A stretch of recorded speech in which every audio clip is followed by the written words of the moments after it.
ये जो कहते थे ये सेमीफाइनल कहाँ गया? सेमीफाइनल सेमीफाइनल तो दिख गया ना, ये फाइनल में बदल गया। ये तो सेमीफाइनल में ही आउट हो गए, अब फाइनल खेल पाएंगे क्या ये लोग? जब हमारे बिहार में बाढ़ था तो वो दुबई घूम रहे थे। पिछले सत्र में आपने देखा होगा कि वो कहाँ थे। इनको क्या पता है जो 12 बजे दिन में उठते हैं? अरे लालू जी तो कम से कम इतना था कि समझदार थे, पढ़े लिखे थे, वो जनता के बीच में जाते थे, मिलते थे, हंसाते थे। लेकिन इनका आपको बॉडी लैंग्वेज से नहीं लगता है कि कितना घमंडी है? कहीं भी सबसे ज़्यादा मुस्लिम सुरक्षित है तो वो भारत में है। अभी भी आज़ादी है यहाँ, और कहीं भी नमाज पढ़ने में कोई दिक्कत नहीं आ रही है। ऐसे वक्तव्य पर मदनी को जेल जाना चाहिए, जिन्होंने संविधान के विरोध में बात किया है। बाबा साहब अंबेडकर ने ऐसी छूट नहीं दी है, और वक्फ बोर्ड के लिए भी कोई जगह नहीं रखी है। देश आज़ाद हुआ और अधिकतम समय कांग्रेस ने राज किया देश पर, और जब 2014 में ये जाने लगे तो जो सुप्रीम कोर्ट का आदेश था उसको भी इन्होंने नकारा, और कांग्रेस ने तुष्टीकरण की रणनीति अपनाई और उसके लिए कानून बनाया। स्थिति ये इतना भयावह था कि इनको इतना डर लग गया कि जब इनकी सरकार जाने लगी तो 2014 में ये कानून लाए, और देश भर के कई संपत्तियों का, दिल्ली सहित देश भर के कई संपत्तियों का इन्होंने नया कानून बनाकर वक्फ बोर्ड को जमीन सौंप दिया। अब हमारी सरकार है, हमारी सरकार तो जज करेगी। इन्होंने, कांग्रेस ने तुष्टीकरण को अपनाया, मुस्लिम वोट राजद के लोग बढ़ाने के लिए सब किया, तो आज इनको कोई मौका नहीं है, कोई चारा नहीं है, और ये मुस्लिम को अपना बपौती समझते हैं। जबकि हमारी पार्टी ने अब मुसलमान के लिए भी काम किया है। तो आप देख रहे हैं कि परिणाम उसका क्लीन स्वीप हुआ, चारों के चारों सीट हम लोग जीते हैं। तो अब डर भय सता रहा है, तो क्या इनके पास मुद्दा है?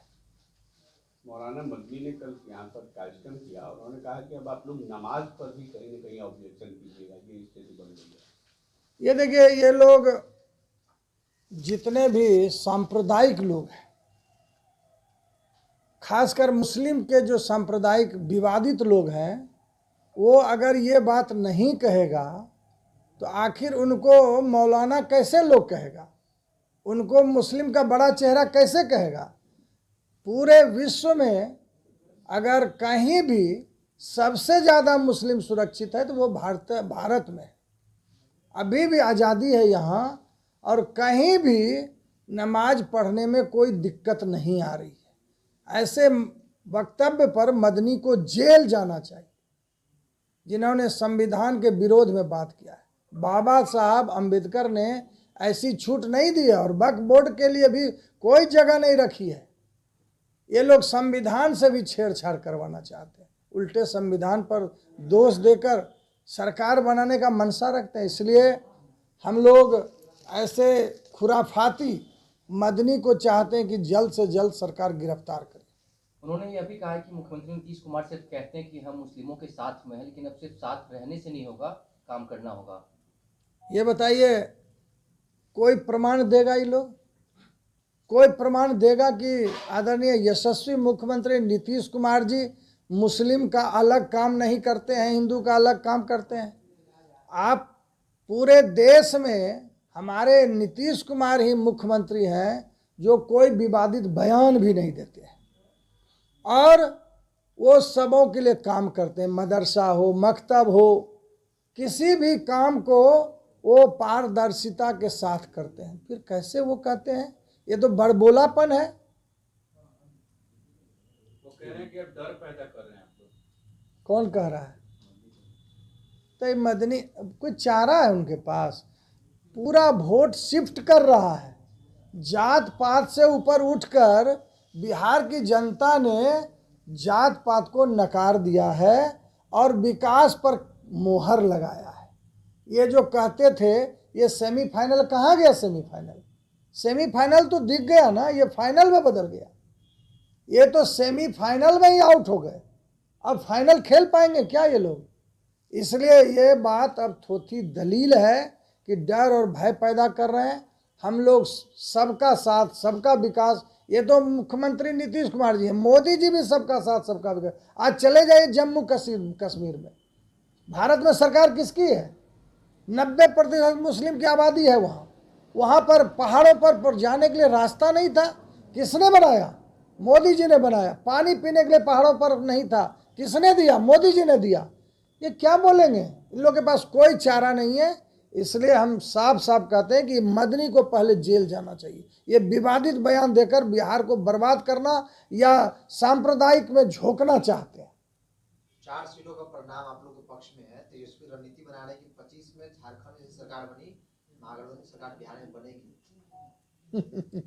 चलिए अब संतोष कर लें। जिनको जब हमारे बिहार में बाढ़ था तो वो दुबई घूम रहे थे, पिछले सत्र में आपने देखा होगा कि वो कहाँ थे। इनको क्या पता है जो 12 बजे दिन में उठते हैं? अरे लालू जी तो कम से कम इतना था कि समझदार थे, पढ़े लिखे थे, वो जनता के बीच में जाते थे, मिलते थे, हंसाते थे। लेकिन इनका आपको बॉडी लैंग्वेज से नहीं लगता है कि कितना घमंडी है? ये लोगों को जात पात करके अभी तक ठगते रहे हैं। ये तो कह रहे थे कि हम ही सबको नौकरी लगा दिए हैं। बोलते थे कि नहीं बोलते थे? ये कुछ दिन उप मुख्यमंत्री रहे, क्या बोले? हम ही नौकरी दे दिया। अरे मुख्यमंत्री नीतीश कुमार जी, आप तो केवल एक मंत्री थे। जब तक वो आदेश पारित नहीं करेंगे, वो डिसीजन नहीं लेंगे, आप कौन होते हैं? पहले जब आप सरकार में थे तो काहे नहीं नौकरी दे दिए थे किसी को? इसलिए इनका हवा निकल गया है, थोथी दलील दे रहे हैं। इनको शर्म हया नहीं है तेजस्वी यादव को, इनको समझ में नहीं आता है। ये बोलते रहेंगे, फिर से क्लीन स्वीप होगा। 2025 में 225 सीट जीतेंगे। ये जनता की आवाज़ है, हम नहीं बोल रहे हैं। ललन सिंह जिस तरह से अल्पसंख्यकों के लिए कहें कि अल्पसंख्यक वोट, ये कौन सी गलत बात उन्होंने कही है? अब तो सारा बूथ पर दिखता है, मुस्लिम का जहां 100% वोट है, वहां पर यदि वोट नहीं मिला तो वो क्या बोलेंगे? लेकिन ये कहना कि मुस्लिम को डरा रहे हैं ये कह के, या वोट नहीं देते हैं ये कहकर विवादित बयान कर रहे हैं। भाई वो जो सही बात है उन्होंने बोला, वो हमारे लीडर हैं, नेता हैं जनता दल यू के, और वो ये बात कह के ये तो नहीं करेंगे, मुसलमान के लिए काम नहीं करेंगे। कोई ऐसा कानून लाए हैं क्या मोदी जी या नीतीश जी ने? लेकिन अगर ये बात बोले तो सच्चाई है, सच्चाई को एक्सेप्ट करना चाहिए। और आपको डर भय लग रहा है, अब तो कुछ शिफ्ट हो रहा है, लोग समझ रहे हैं इस बात को। इसलिए हम लोग जो हमारे ललन सिंह जी ने कहा है वो बिल्कुल तार्किक है, वो कोई गलत बयानी नहीं दिया।